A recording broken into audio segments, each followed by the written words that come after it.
It'll take me a minute.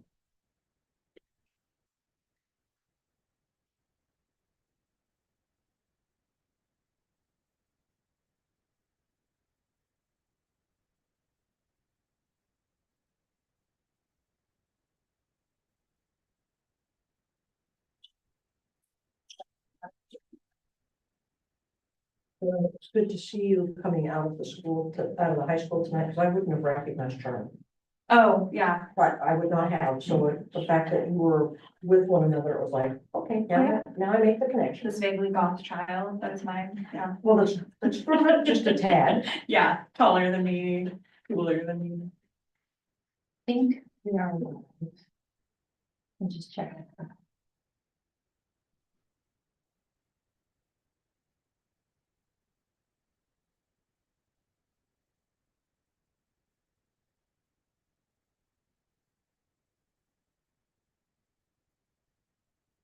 My hat. I'm just gonna go to the district board page and. Uh-huh. See if Yes. Excuse me.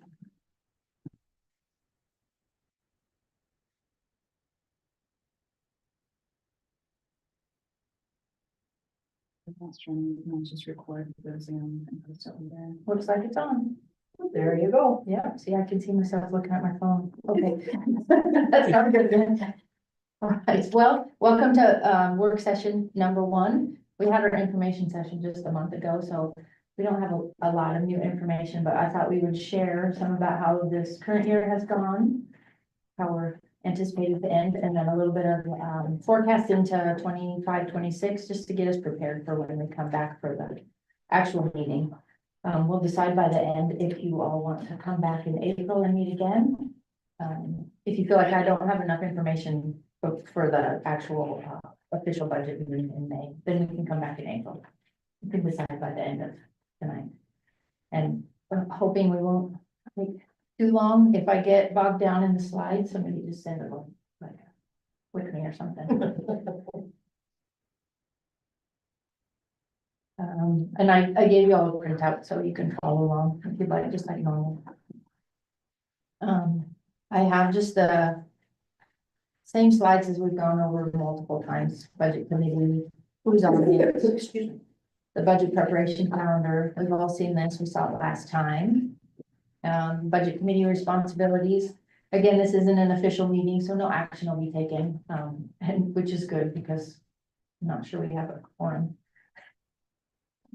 It's close. And like I said, we won't talk about any official budget numbers for 25, 26, but we'll talk about some forecasts and how some things will look.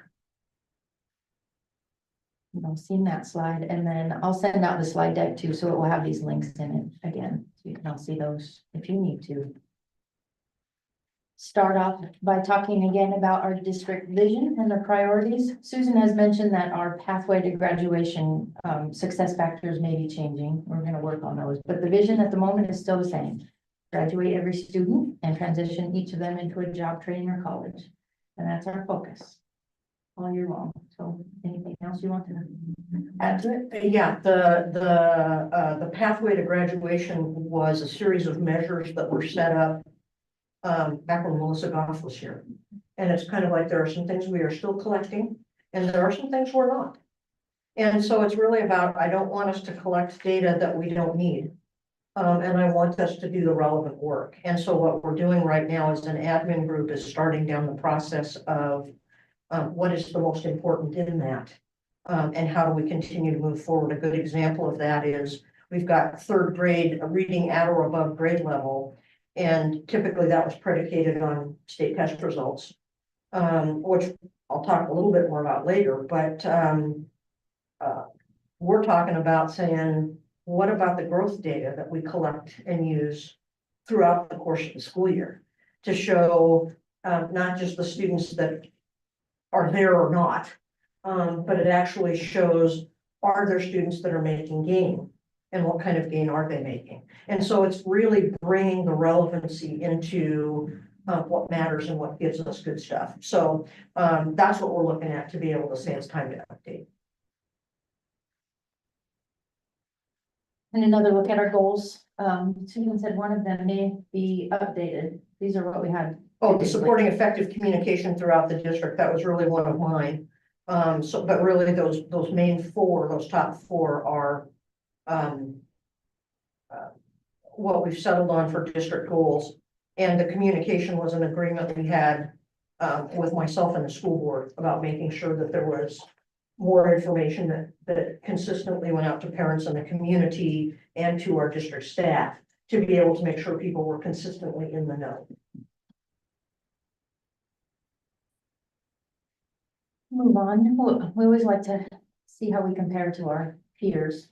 I've pulled the same kind of reports we had last year. This is our peer group with the LBL ESD cohort, the 12 different districts. The enrollment numbers have not changed in the Forecast 5 program that I use. These do include our charter schools and the other districts' charter schools. I did confirm that amount. But you can see we're about pretty close to the bottom in the number enrollment that we have. I know Albany and Corvallis have dropped some. Corvallis says they might be down to 5,000 students in the next 5 years. So that's a huge drop for them. They said that they're at an enrollment level that they were at in 1978 right now. Lowest they've been since then. So we know that enrollment and birth rates are dropping, and we're just gonna probably follow right along with that a bit, not to the extent that they are though. And looking at those numbers make us very grateful. Wow. This one's a little blurry, but you can see this is the expenditures per student. That's how we report to the state, all of our expenditures with our audit and actuals. This is instruction expenditures per student, and we're right up there with most of the other districts, above average on how much we spend, but right around in the average zone. We can't say that we spend too much, I think, based on that, but we're in the top tier. And obviously that amount is not all general fund. We get the state school fund. It says that we get about 10,500 per year now, or per student per year. But that number also includes all the grant funding that we get. This one, we had this up last year and it's been updated. These are with 23-24 enrollment numbers. So you can see, if you remember last year, our FTE, student per teacher FTE was around 15.5, I think. And because our enrollment grew so much in 23-24, we now we have a higher student per teacher ratio, but we're still well below average across our region. And that, once we get numbers in there again for this year, that number will probably go back down to about the 15.5 mark. And I know we've talked about before how salaries and benefits are the biggest portion of our budget. We're about 73%, a little above average, but I think if we took out Scioto and Sandian Canyon as the outliers, because they have such large online charter school cohorts, that theirs are more service payments than salary payments. So they skew the average. If you take those two out, we're right in there with all the rest of the districts for what we pay for salary and benefits percentage wise. You know why Albany's so high? I mean, it doesn't matter to us really, but. I'm not sure, because that slide and this slide are a bit conflicting Right, from the data, because now it says that their average teacher salary is low, and I think it had to do with their negotiations. I don't know what pulled the data for these particular tables Okay. for Didn't that they district. maybe have to pay out some extra money to someone one of those 2 years? It's possible. They had a settlement, I think, and so Albany's data may be a little skewed. So we can put that into consideration when you look at the averages. This one shows that average teacher salary, average teacher salary per district, and we're right up there too. Keep that in mind as we go into negotiations for this year. Corvallis gave a pretty good amount in their last license negotiation agreement. And I know Albany did. I don't know why their average salary is so low on this, and I don't have access to the data to see where it came from, so, but you can see the rest of it. I know Harrisburg finally jumped up a bit. They gave a pretty good amount for their group, but It wasn't just reported that Corvallis is like 25 million in the hole, something like that. I know Eugene is 25 million that they have to cut. Corvallis was not quite that high, I Okay. think, 6 to 8. Over the next 2 years, they're gonna be That much, more, yeah. but the 6 to 8 was this next year. Okay. Yeah. Scary. It's nuts. So that was the comparisons around our region. I didn't pull it across the state. It's nice to see just our local, how we compare. Those, and then as we look at this year, we talked a little bit at the information meeting last month, some of these things. We had an enrollment decrease from last year, but last year was a bit of an anomaly, which helps us with funding wise for 2-year period, but once we get past next year, the ADMW they use to calculate state school funding will drop. So as we look at next year, we're still okay. But going forward, if we continue to drop, our state school fund's gonna take a bit of a drastic hit in the coming years. Once we In get, 26, 27, Once we get 27, 28. yeah, once we get past the extended ADMW where 23, 24 is still affecting us, yeah. We can go through this real quick, and I have some charts and graphs and fun things to look at, just to talk about these individually, but, the enrollment decrease is a big. I have something to show budgeted revenues to actuals. We did take a bit of a hit in the state school fund. This year, we've got our updated estimate. But other revenue sources have made up for that difference for this year. And then looking into next year, we have some work to do, I think. I was gonna let Susan talk about some investments and gains we've made over the last year in different programs, not just monetary investment and gains. Yeah, there's just a couple of things that we've looked at. I think we've really done a nice job of trying to consolidate and collaborate where we can. Excuse me, and putting things together.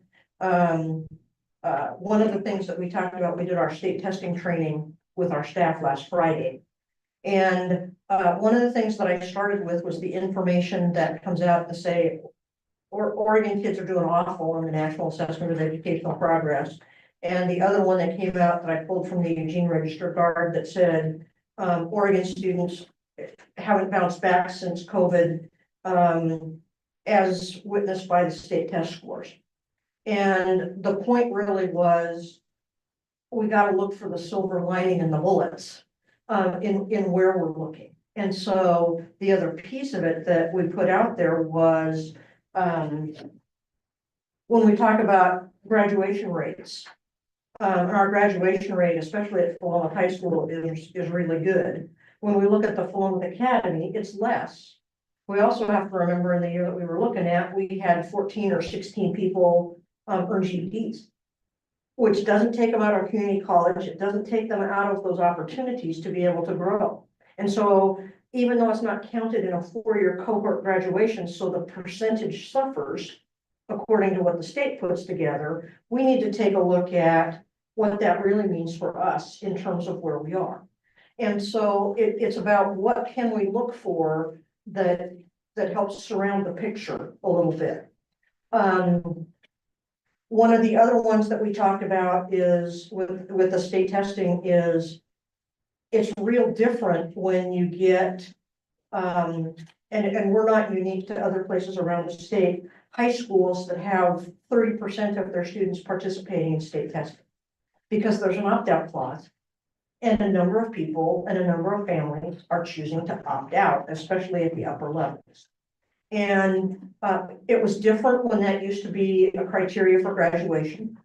I want students to participate because it gives us information programmatically more than anything else.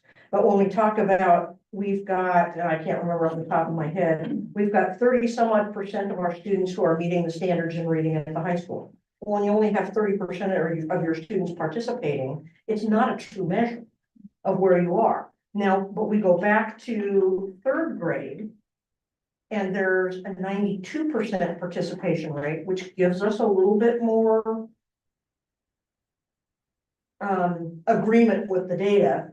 And we have been one of the top 25 districts in the state out of 197 who have grown every year. And it's a different cohort of kids, but we've grown every year in student performance on the state test at the third grade level. And we can go back and look at growth data in our own internal circles and see that also being better. So in 2018-19, the percentage of students who met or exceeded was at third grade was 45.4. We didn't test in 19-20 because of COVID. In 2021, we did an opt-in instead of an opt-out. So not very many students tested at all. 21-22, we were at 48.7, which was a jump. 22-23, 54.8, and last year at 57.6. And so we're one of the few districts that have continued to see gain at that particular level over the course of the last series of a number of years when you take out the times that we take out COVID. And to be in that top 25 of districts who are above that 50% mark and well above the state average of how we're doing. Those are the things we need to look for. And it doesn't mean we just say, aren't we good, and quit, doing what we're doing. But it gives us a picture of the reasons why. One of the other things that we did this year, special education, as we all know, is a tight market in terms of making sure you can hire enough people and serve all the students that need to get served.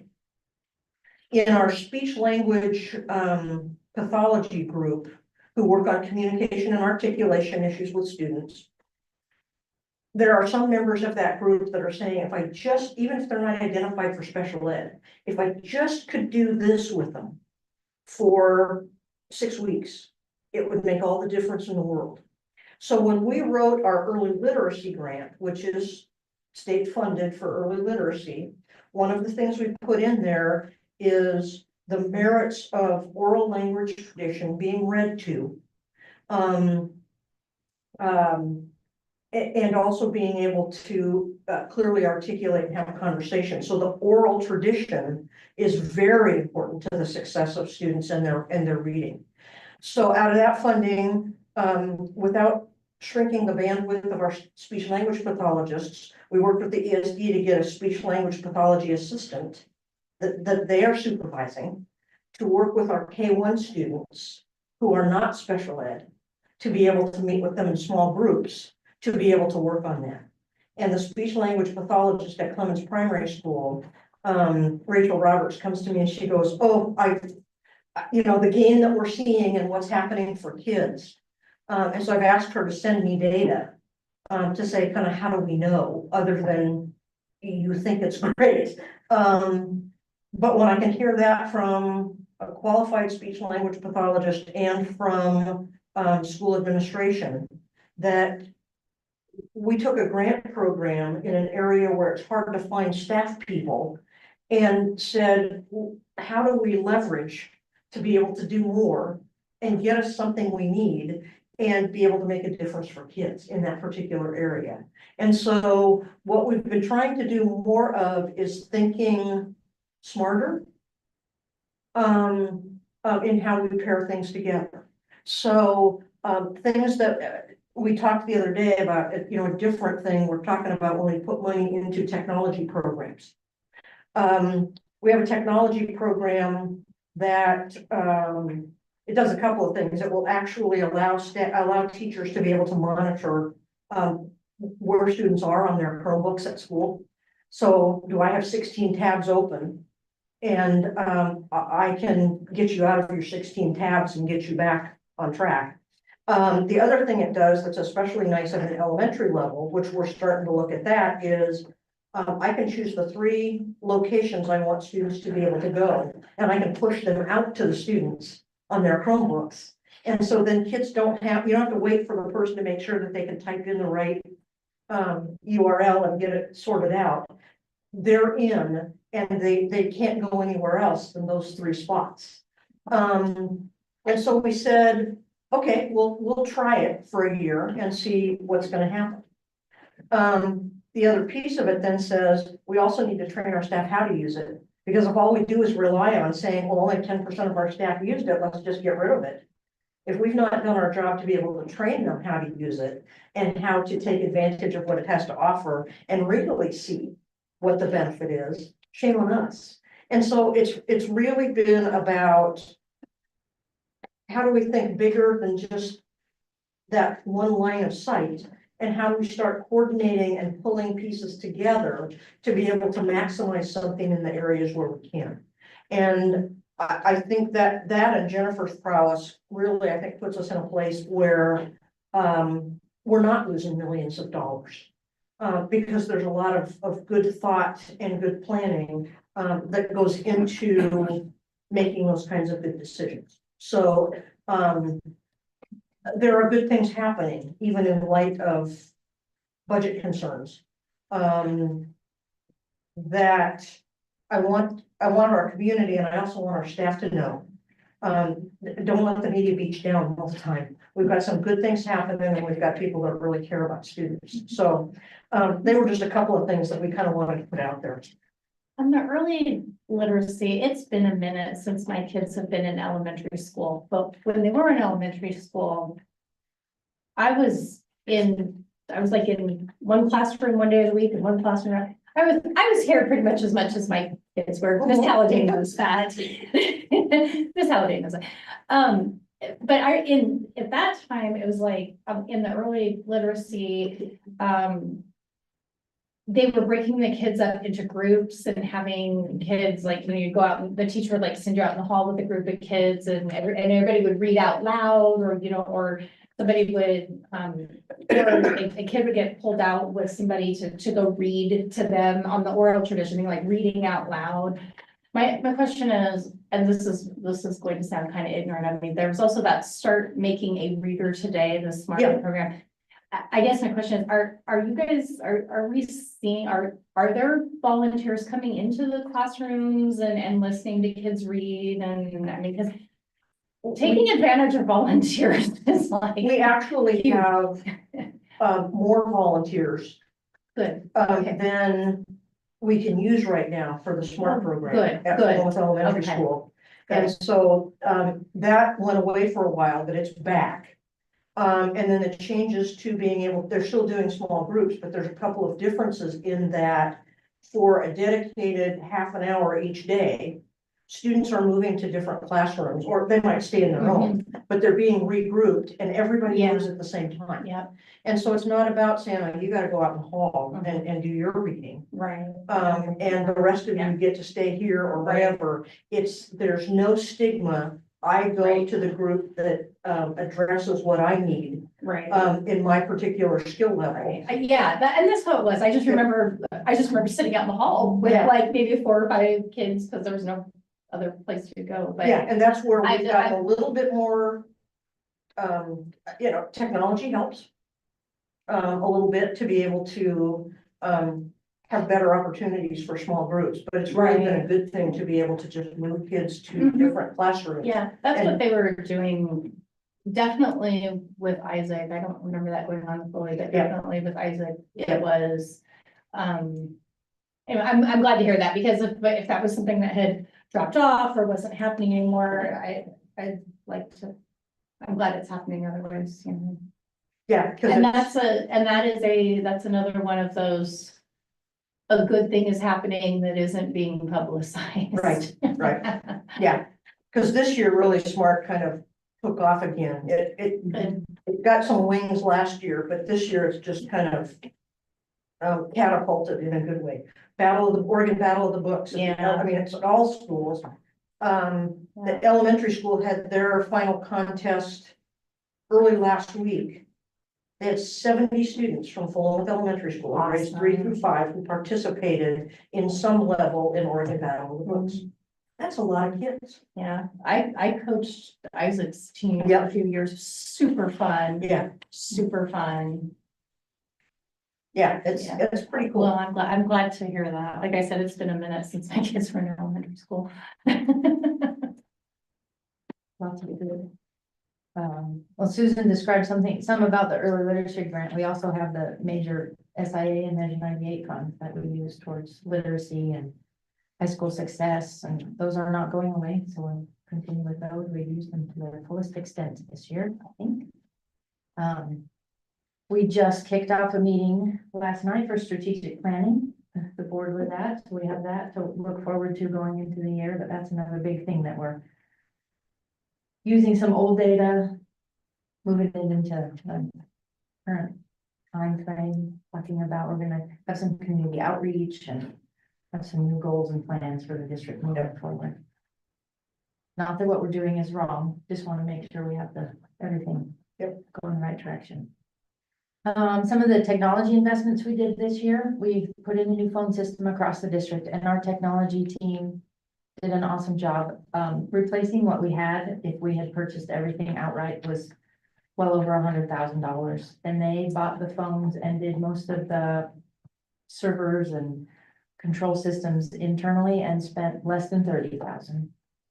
Spend a lot of time of their own, but the new phone system is in, it works, and it's kind of an amazing attribute. Our tech team, I think, presented to another district our phone system. So that, how we implemented it. So I think that's good kudos for them. We're still working on the new door lock system, security system. Part should be here by the end of the year. We should have new This key time. cards for the whole district. Not the, Yeah, not the hard locks. Our old system, the software that runs it has to run on what, Windows 7, I think. So nothing in the district supports it anymore. You have to go through 3 back doors to get to it, to program a key card, and then they get dropped. So Including Microsoft. yeah, we're getting there. Hopefully soon we'll have all those new systems in. They're also working on replacing staff computers, student devices, and classroom technology. We've heard a lot about the needs in the district. And we have that money set aside in the technology capital fund this year. And so we're using that. We're using some SIA funding and some Measure 98 funding. Hopefully by next year, we'll have a lot of happy staff. Yep. In the technology world. Another thing our technology team has done is try to figure out the best way to make the technology work together. We got a few of these Clear Touches, and they're great. They're Wi-Fi compatible. They're just like having a computer with the screen is right there, but they're expensive. And so they figured out a solution to use a different product, has a bigger screen, but it doesn't have a computer in it. So they're going to pair a staff quality Chromebook with it instead of having a computer in the screen.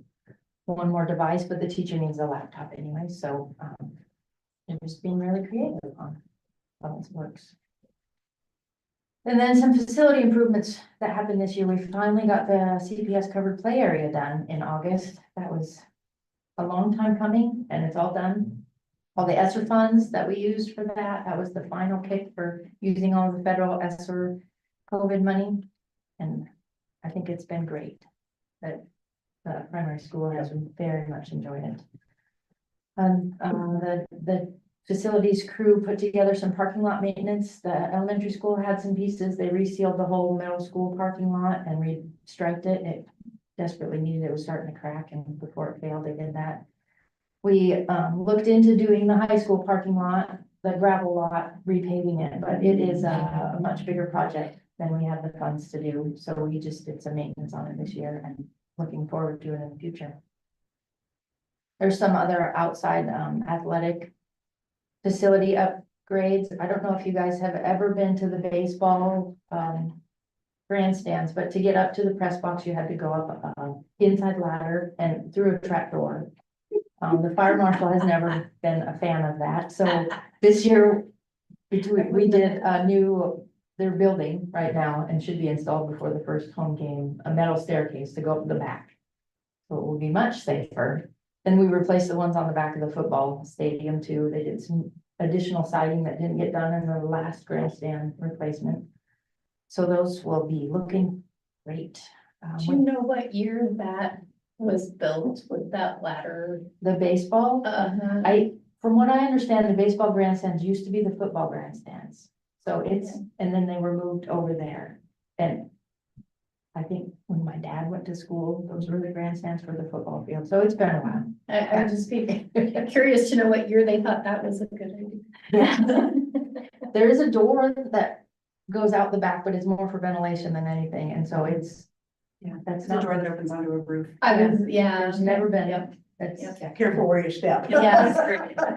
But it's almost ready to go. It will be great. The baseball coach is looking forward to it. When we were shopping for houses, we looked at a house one time in North Corvallis that had a door upstairs. And when you opened it, it was just down. There was just nothing. It just opened the door and it was unfinished home improvement project. I Or you have your guess. fire escape ladder. Yeah, just hang it out beside. And then we had a few other just repairs. We had a leak at the elementary school that they repaired by actually cutting off one of the meters. So we only have one meter over there. We used to have to supply the elementary school with 2 meters. So we consolidated and simplified some systems and the leak got fixed in a very short amount of time. I think it was over winter break or Thanksgiving break. Thanksgiving. Yeah, and our team came back over the weekend to make sure all the holes were filled in before kids came in, so that was great. Let's move on to a couple of slides that talked about this year. You can see how our enrollment has fluctuated a bit, and last year was super high, and then this year, 24-25, we're back down to 16-20, which is still higher than we were in some years past. But it was a significant drop after what we saw in 23-24. Which ends up affecting our state school fund. Our initial estimate that we put in December, the previous year, we were estimating around 1,675 students, which they calculated on this ADMW, which adds all the weights for the IEP students and poverty, and it was pretty high, including our local revenue, which adds into the formula. The total formula was 21.7. And now we got a new estimate with our new updated ADMR, which is based off of second period reporting that we put in, so it's accurate up to that point. It was a significant drop in enrollment, but we go back to the ADMW of the previous year, which was recalculated at 1974, so that saved us for this year.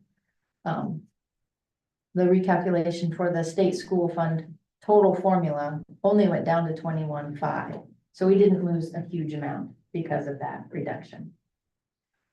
And we're ended up with a little bit more in local revenue, which offset the state school fund grant, but overall, it wasn't a huge drop for this year. Just, you can see in your packet, same numbers, different format. And then we had some additional revenue increases that we didn't budget into our original budget. Local option levy came in a little bit higher than what I anticipated. And then our interest revenue from our LGIP account, where we hold most of our large amount of funds, the interest rates were very high, and I didn't budget accordingly.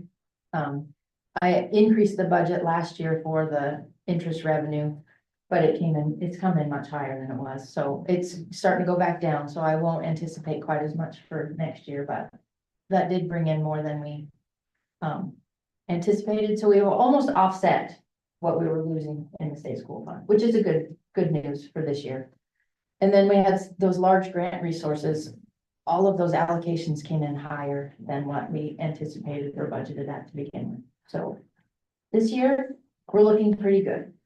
We're still making sure that everybody is being conservative as we close out the year. We haven't added a whole lot. We added a few special ed IAs for some high flyer one-on-one support and one special ed teacher for the year.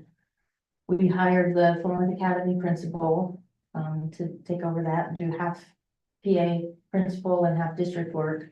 But other than that, we didn't add a lot for this year after 23-24, which makes sense. We didn't add any students. So we didn't need a whole lot more support. Going into next year, we're gonna have to watch that. Because you'll see in a minute, our state school funding has gone down, or will go down a little bit.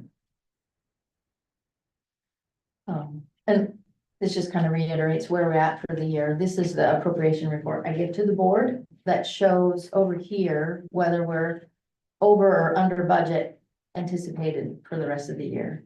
And we set these appropriations by function when we pass the budget and adopt the budget. So we have to report to the board where we are inside of all of those appropriations.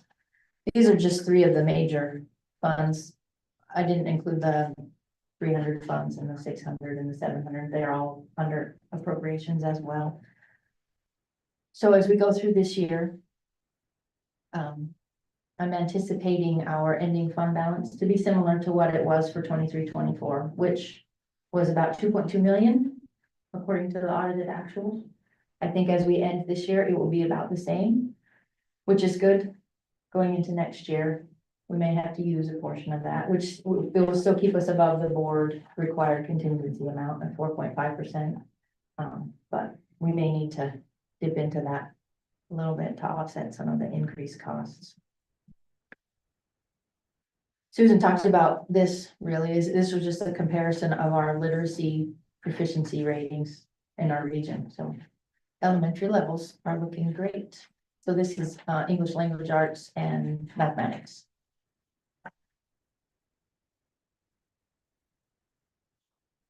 So any questions about the current year? How you, some things are going, as we expected, see that didn't. So moving into next year, we'll do some brief overview about what we're looking at. The initial governor's budget is at almost 11.4 billion for the biennial, which is much higher than I think was initially anticipated. It's close to the current service level.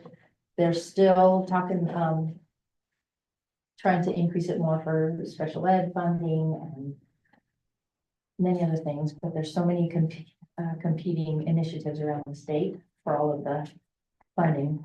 We keep hearing that the economic forecast, revenue forecast for the state, that we're doing well. The state, we have rainy day reserves, we have lots of general fund, and fund Supposedly gonna balance. be another big kicker next year. Yeah, there's money out there, and they're trying to divvy it up again amongst all of the different competing pieces. So next year, we got our estimate on the 3rd at 4 o'clock in the afternoon, the day that we had to get to send it out. We anticipated enrollment being a little bit less going into next year based on birth rates and classes moving through. Talked to all the administrators and gathered some information.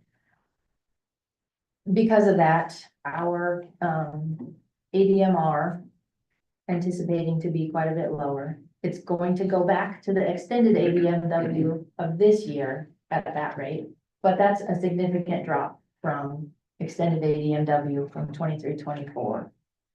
So that does give us a hit in the calculation, and our teacher experience rating has gone down. We're hiring some new teachers, so our average is still above average for the state, but it's lower than it has been. So that plays into the calculation as well for how much we're going to get for state school funding. So our estimate for next year is only at 16.8, 540,000 more than we have this year. It's not a huge amount, but it's not as scary as other districts. It's not negative, which is good. Can I make one request? Mhm. Can we have this here full page so that we can see it? Yes. Yeah, I've been saying. What I asked was to have this as a full page, Yeah. so the numbers are a little bigger. You don't have your magnifying glass with you? It is, it's small, but I can share that. I'll send that out after the meeting, so you guys can have a Okay. PDF copy of that. Yeah, it is pretty small. A little So, bit bigger up there, but not much. yeah, Well, I know. yeah, it's still It's far away. always wet. Yeah, yep. I will share it so you can see. So that just gives an idea of what we have to work with for next year budgeting. Local revenue will go up, SIA measure 98, those are all anticipated to go up a little bit, but it's gonna be based on that extended ADMW as well. So next year looks okay, the year after that, 26, 27 could be, a little bit worse unless our enrollment goes back. I got one question and I'd like a short answer. I don't need a A lot. big, long, drawn out answer. But if they do away with the Department of Education, how's that gonna affect our federal money? Or do you have any idea yet? I have not heard a lot of. There's been talk, Yeah. but if it's only accounting for federal funding, that would affect our school lunch program, title money, and our IDEA funding And E-rate. and E-rate, which is not a huge amount. The school lunch program is the big piece. Yeah. The other two, the other three is, half a Okay. million, yeah. Just one kind of a ballpark, Yeah. broad brush thing real quick. Yeah. We haven't heard specifics, and I don't know if that will trickle down to state. There's talk about state offsetting some. If that's the case, we don't know yet. Yeah, okay. We're still gonna use our integrated guidance grants, SIA measure 98 early literacy, the same. Intend to use it in the same way. Staffing considerations, we've talked to the admin already that we won't be adding. Obviously, we won't need to, we don't have as many students, we'll still watch the special education student services side of things, there's more needs there than ever. We have license negotiations coming up, starting by the end of the month. Yep. We'll have that to take into account. Other districts have settled between 4% and 8% COLAs for the first year, but there's been some other different types of asks that we need to look into. We have PERS rate increases. I won't go into the side account piece, but that expiring, our side account that we have expiring is causing our PERS rates to increase more than they have in the past. So we have a 5.5% increase going into next year and the year after that we have to account for. So PERS costs will be over 30% of payroll costs alone. So it's a lot that we have to consider. And we're not the worst districts. But there are some districts that have 0 PERS rate because their side accounts did so well. We weren't that fortunate, but And there are others that have it even worse. even worse. Yeah. So we have to definitely account for that. And so you saw the increase in the state school fund amount that almost offsets what we'll have to pay for PERS going into next year. It's scary. We've talked about our substitute expenses and they've grown over the last few years. Staff just takes more leave than they used to. We have the Paid Leave Oregon now that helps out, which is great for the use that it's there for, but it does cause us to have to backfill with more substitutes. And the administrative burden of administering those claims is a Did lot of we, work. over the summer, did we have much in the way of classified unemployment claims? We did not. I was surprised. Very few came through. Okay, So that was not as big of an expense as we expected. We didn't use that fund like we thought we would. Yeah, I think we set aside 150,000 for unemployment and maybe have 25 to 30,000. So there's a savings for this year as well. And legislatively, we need to keep an eye on that one measure around unemployment and striking employees. Yeah. Please. That's one of the legislative updates we're watching as well, unfunded mandates. We have some instructional materials and curriculum to attend to elementary math. Elementary math is coming up next year. And this current year, there's some material adoptions coming up soon too, some smaller ones, I think. Yeah, we've got science for the middle school and health for the high school. We'll be watching how the regional services from LVL and Cascade Regional Services come to us. We have more needs, but they don't have more money coming in to fill those slots. So our high cost disability reimbursement that we get, we submit a report to the state for how much we spend on this high cost disability, which is any student that we spend more than $30,000. We get a reimbursement back. Right now, everybody gets about 40% of what they submit back in a high cost claim. Legislation, one of the bills is to increase that amount. They're hoping to get it up to 100%, but that's not gonna happen if they do that and increase the special ed weighting cap. If we could get some of each, that would be great. That would help offset the increased needs for special ed. I have a slide that will show just a little bit with some technology and facility needs. Simple. We're gonna continue on with our long range facility planning. We still have some definite things to do. And then as we move into bonding considerations, figuring out what our priorities are now without putting too much into a building that we're gonna bond maybe in 5 years and do bigger work too. And we also have to keep in mind inflation, ever increasing costs for services and supplies. We already heard that our liability insurance will go up between 15 and 18% again. So that's another 20-30,000 per year we have to pay for liability insurance.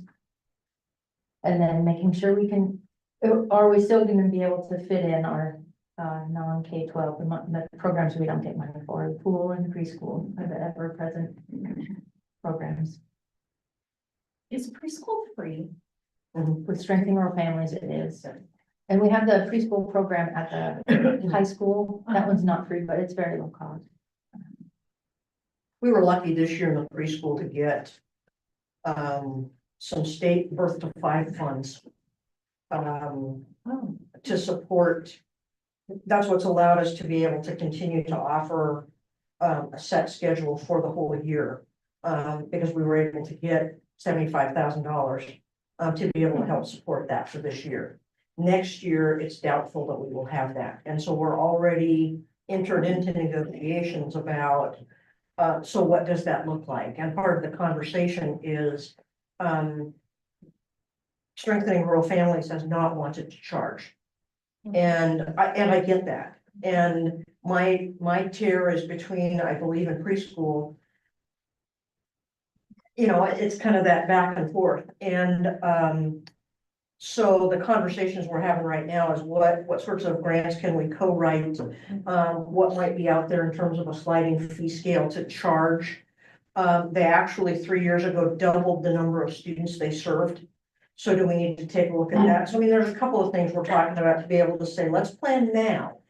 And kind of see how we can put the pieces together to be able to at least do something.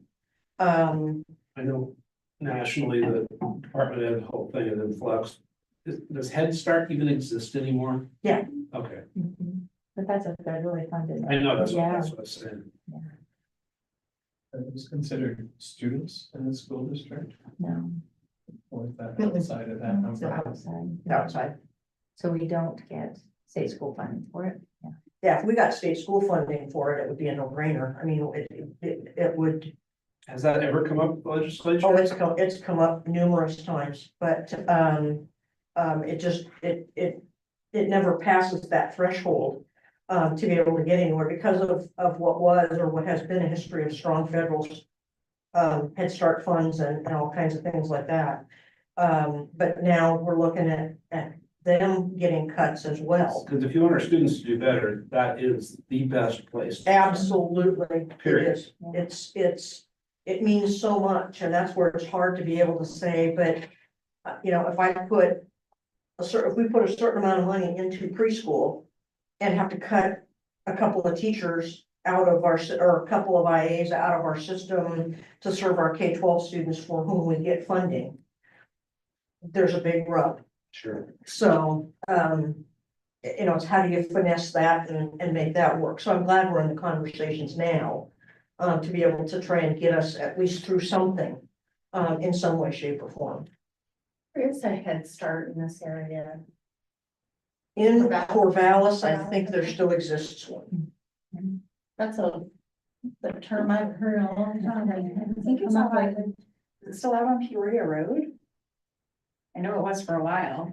Oh, that's, yeah, Time ago. yeah, they've, and I'm not sure where it is, but yeah, I didn't touch on it yet, but we had reserves set aside. Were able to put some away in 23-24 because we had some increased revenue. And I had some set aside in the budget for 24-25 to add to those reserves. I'm holding off a bit. I was holding off while we waited to see how our state school funding looked. But I still plan on putting more into those reserves for capital technology and vehicle replacement. We'll see what we can do in 25-26. It's my goal to continue building those. We need them. We started from scratch, so I don't want to get caught. Yep. Without it. We looked at that already. We talked some about some legislative updates.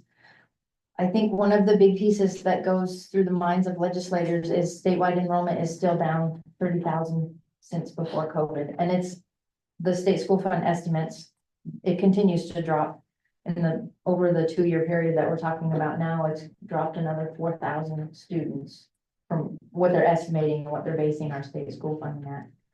So I think that's a topic that they always come back to when there's fewer students. Why do we need to add more money to everything? But salary increases, student needs, there's so much out there, building maintenance that hasn't been done over the years. So there's still a lot of fight in there to get more, continue the increase in funding for the state. We heard that there were over 3,000 bills introduced, maybe up to 4,000 by the time we got done with our last off the record meeting, and 400 of those impact students in school district funding. So there's a lot going on at the state. And in amongst all those 400, there's all the other ones that could pull away from school funding. So there's so much competing. Like I said, there's a big emphasis on raising the cap for extra weights for IEP students. Right now it's at 11%. So we get that extra weight for about 175 students, and we have 250 students with IEPs. So we take a big hit, and think about that all across the state. That's a big gap to fill.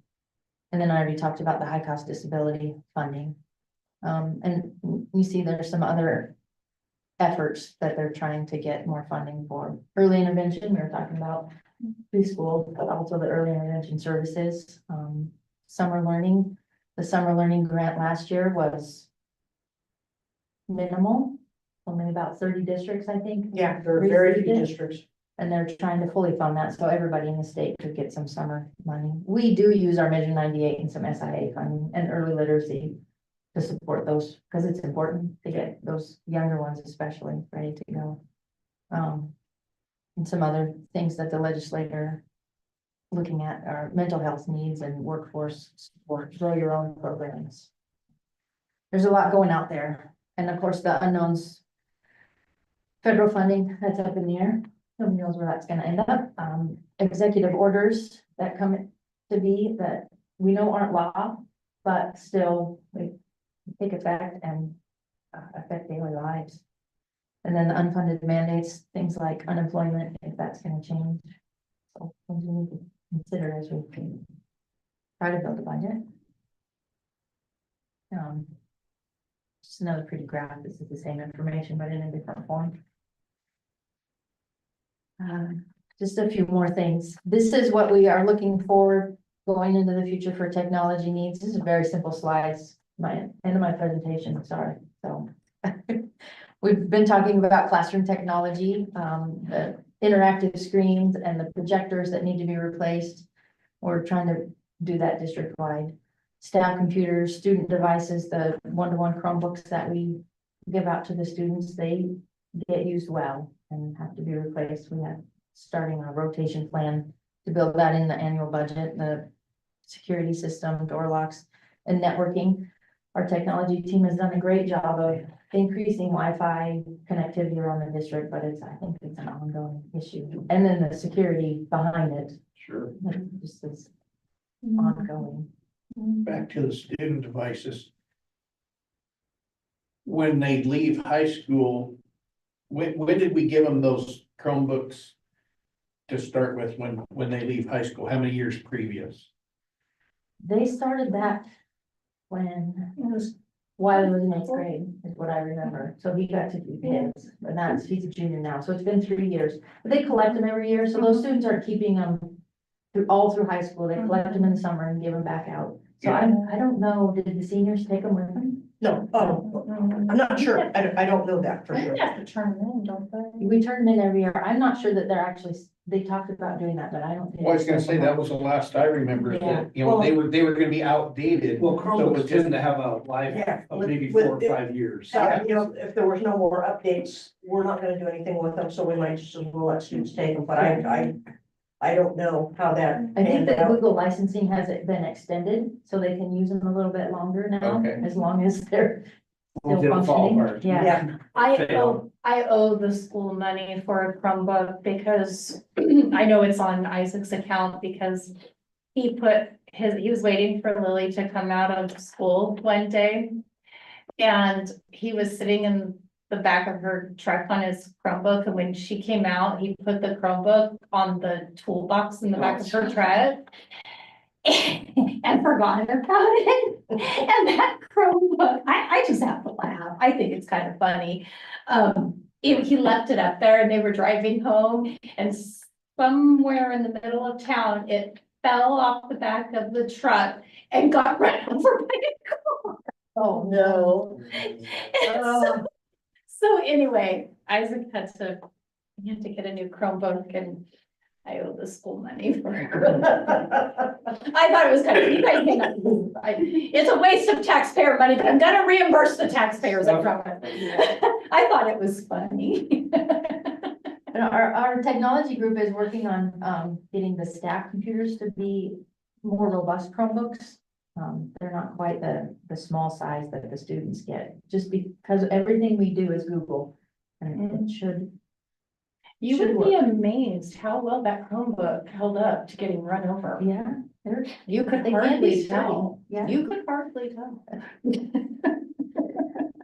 They've been found in some interesting places. Yeah. And they're taking some Really interesting nice. adventures. Yeah, I need a cell phone case made out of whatever, if the Chromebook case. is My there. brother had his cell phone run over, and he's a contractor, and he had his iPhone in an OtterBox, and it survived fine. Yeah. So he swears by that. He always gets an OtterBox case for a new phone. So That's what my husband. Leaving us, Joe? I have to go, yeah. All right, We're almost at it anyway, but Almost done. I have something else I have to. have a good night. So, Thank you. Thanks, See you Joe. next- We'll see you next week. See you Yep, see you next week. Alrighty, thanks. And then just a few things for facilities. These are the things that Joey has on his docket for next year. Continuing on with the safety pieces, the panic buttons, door locks, alarm system upgrades. Some of our alarm systems are in desperate need of updating, so try to fit all those in. Talked about doing some updated signage around the district, so people know when they come on district property versus just walking through and thinking it's all open parkland. I think that's gonna be important as we move into the future. He also said the elementary school is due for exterior paint. It's been a while and it's starting to fade and fail. Some flooring updates. He has some plans for what to do, some carpet replacements, some tile replacements.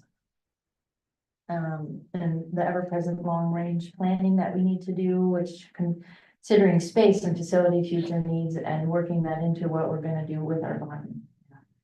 We're not growing exponentially like we thought we were going to over the last few years, but we do have more needs in some spaces. We have the academy that is in our district office with our student services and our district office staff, and we trip over each other at this point. So something to consider as we move forward. Do we wait until we do a bond, or do we do something now to try to make the space more usable? So, Got a question. Your exterior painting at the elementary school. Are we allowed to use the work crew from Benton County? oh, like the correctional crew? Yeah, That's a good question. I don't know. well, I mean, that would be a cost savings Yeah. if we could use that. Mhm. I mean, even if they didn't actually paint it, but they helped prep everything, Yeah, you know, if we could get some help out of that crew to do something like that, it definitely be a cost savings to us. yeah, we can talk to Joey and see if we can talk to the county. worth asking. Yeah, it's a good suggestion. I know there are lots of other resources that you can get from the correctional facility, so I don't know why that might not. Well, I mean, they're out doing all kinds of odd jobs, and it's like, why not have them help out the school district? Yeah. That's a possibility. It's not well the school. Yes, I was there just is gonna some, say, yeah. some of those people may not be allowed within so many feet of a school, You would Well, know. I think a lot of them, not on work, oh, you don't. they don't qualify for that, because Oh. they wouldn't let them out on the work crew That, type thing. The work crew is kind of a minor infractions Yeah. and, you know, things like that most of the time. I don't think there, very seldom is there ever any serious type things like that they let out on the work crew, because they don't have the supervision for one Right. thing, so. Sure, it's often like people who would receive community service as their sentence Yeah. versus. So, Yeah. I think it'd be at least worth checking into. Absolutely. Definitely. We'll raise that with Joey and see. Probably go see if we can do that. now, we contract out the transportation, right? Yes. Is there any, has there been any mumbling about changes to that contract, or transportation costs are probably going up by now? They do go up with contract with Mid-Columbia, and Yeah. our current contract is up at the end of 25-26. Okay, So so it's not on the table. not, it won't change this year, but we have to start early. Yeah, so we may go out for RFP early in the fall. Just see what we can get. We've extended the contract we have for the last couple sessions, and I think it's worth going out for bid, just to see what the competition will bring. Yep. Definitely, because if I remember correctly, they wanted us to guarantee them the contract so they could go buy natural gas buses. And I'm not sure that we got our return on that investment. We've had conversations about that. Yeah. Yeah, So I mean, I don't like the way that ended up, you know, because they wanted us to commit to something. We committed to it, and then I don't think that we got what we were supposed to get. Are those questions from Alexandria on there? so that's me Okay. talking to her beforehand. Just wanted to make sure. Yeah, I've been watching it a little bit, but, yeah. And also our food service, we didn't talk about that, but we brought food service in and,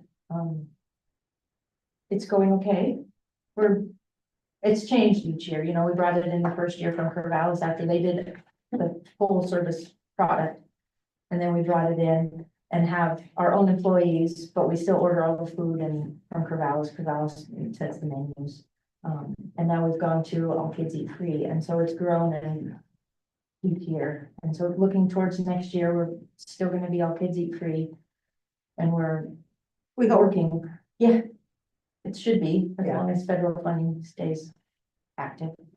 But we're also considering how that's gonna look if we wanna bring it in. That's gonna be some facility and space constrictions, more staffing. But if we could do it. We have a new food service director coming to us in April. Our previous one resigned, and so we've got a bit of a lag in there, and we'll have a new one who has worked in food service before. And hoping as we look to the future, we can make some plans and maybe get away from another contract. Did we, decide? were we at one time independent of Corvallis on that, or have we always? We were with them for 30 years, Okay, before the changes happened. To even start getting some of that back ourselves 3 years ago. And so, yeah, when I said, you know, when we started talking about how long has the agreement been? Oh, 30 years. Gee, It's been a while. It just- that just sort of seems like something that we should be independent on. And we're gonna work, And that's what we're having a conversation about, but we have to have space to store commodities. Right. And, you know, that it includes dry goods space, but it includes freezer and refrigerator space. Yeah, We need to have at least one of our kitchens that would be a production level kitchen. And, but those are all the things that we're thinking about, you know, in terms of being able to get us in a space of readiness. were none of these schools weren't built with those facilities originally, or what? They have kitchens, but, you know, as far as a full scale to do large production, Uh-huh. and not have to have commodities go to every school. We just, they were never set up that way, yeah, so those are the conversations we're having. Alcia is kind of in the same boat of listening to what we're doing, because they contract with Corvallis in the same way. Mhm. So if we pull away, we've talked about a partnership. Monroe has done their own food service for a lot of years, and they're just listening. Yeah. You know, they haven't said anything about wanting to move, but they said, we'll listen to what you're gonna do. Uh-huh. And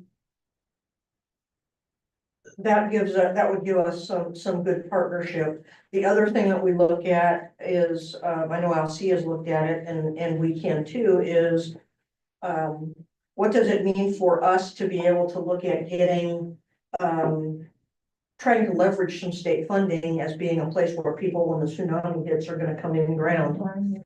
Yeah, and we need to be prepared for that, and so are there some funds at that level available that can help us with a production kitchen? To be able to do some of those things, so again, it's what can we leverage? What about Kings Valley?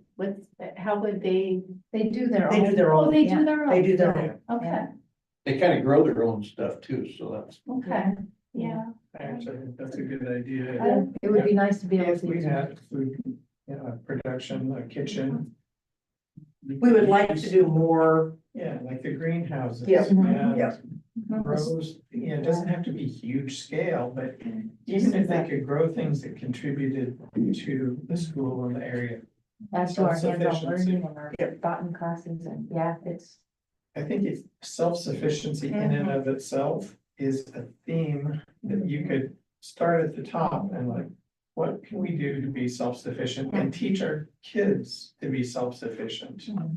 Well, Bottom donate some right. dependent on the wall. The bonding potential is, you know, what can we get out of that to help with this process Mhm. of having a kitchen that's big enough and, you know, other things like that that can make it work, so. I have at least a half an acre that they can use for a community garden, genuinely. You can have one lot. Ready to go. yeah, I mean, our kitchen staff would love to have more.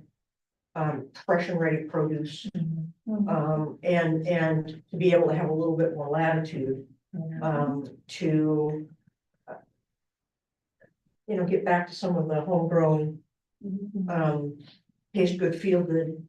It's hard to change your menus when you're tied to contract. Yeah. Yeah. So is that a goal that we have to get away from the dependence on Corvallis? Is that? That's our meaning, is to be able to do that, and the biggest part of it right now, Corvallis is not gonna change for us next year. You know, they said we'll hold steady with what we're doing for you. Which is great, because they could easily say, we're done. Well, that's. But- Yeah, but that's where, we've kind of had it in mind, that if we can, or as we are able to build the infrastructure to be able to do it, that's constantly what we're looking for. And so that was, you know, the new, hire for our kitchen, supervisor, that we hope the board will approve on Thursday night, is, you know, has got a level of experience in terms of looking at the growth, and has done, menu planning, has done procurement, and has worked with vendors to do things like that. So there are some pieces of that just are highly appealing, and that person could talk USDA forwards and backwards and up and down. I thought, sweet. So yeah, it's, that's kind of been our vision of, being able to take it on.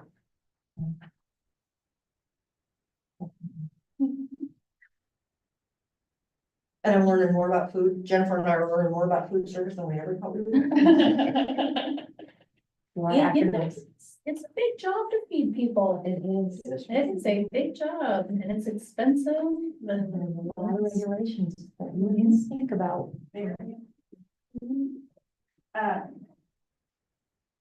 I have Well, I heard you talking about it last night, but heard rumblings that. Corvallis might be shrinking their buildings to offset their. Lowered enrollment, and it makes me wonder if we might see. Increase in transfers in at those levels of whatever school And we may. they end up. We talked closing. about that as an admin team, what we want to do about inter-district transfer going forward, if we need to address that again.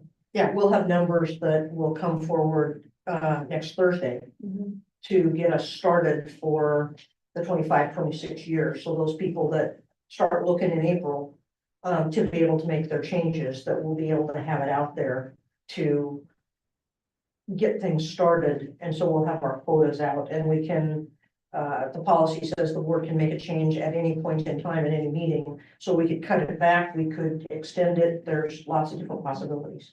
But it still goes to this question of, if we get more in, yeah, there's more money that comes in, but what grade levels are they gonna be at? And how's that gonna put a drain on a district as opposed to a benefit to the district? Yep. And that, to me, that's something we have to watch extremely careful, I agree.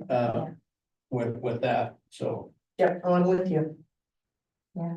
Because we still have to maintain room for our own kids too, so as our community grows. You know, we can't say, sorry, we've taken enough from another district, you can't play. So yeah, Yeah. it's about really looking out for, Well, It's a little hard to the big predict. picture, yeah, absolutely. so, okay. Well, if there's no other questions, I can shut down the meeting. You're still welcome to discuss, but All right, so the second bullet there, the work session number 2. I don't know, it's just my personal opinion, but I don't think that at this point we need that session. if you all feel the same. And I will let you know if I hear anything significant in the next month before we would get into that timeframe. If I think we need to talk about anything else before we present the budget in May, but Yeah, And the legislative session doesn't close until June, right? yeah, we would most likely know a little bit more by presenting the budget, but things could change even after that. Yeah. So if you're all for that, we'll cancel that one unless I hear. we'll table it for now, and then, you know, it can come back if need be, but I don't see a reason for it now. Okay. If you hear something, great, otherwise. You feel like you have enough information? Otherwise, we get a free pass till May 9. There you go. Yes, we're not listening to me chatter on, so, all right, well, thank you. And Okay, I'll thank turn you. this off, so. We've got. Bye, we've got Alex, thank spots you. On the board, like your friend.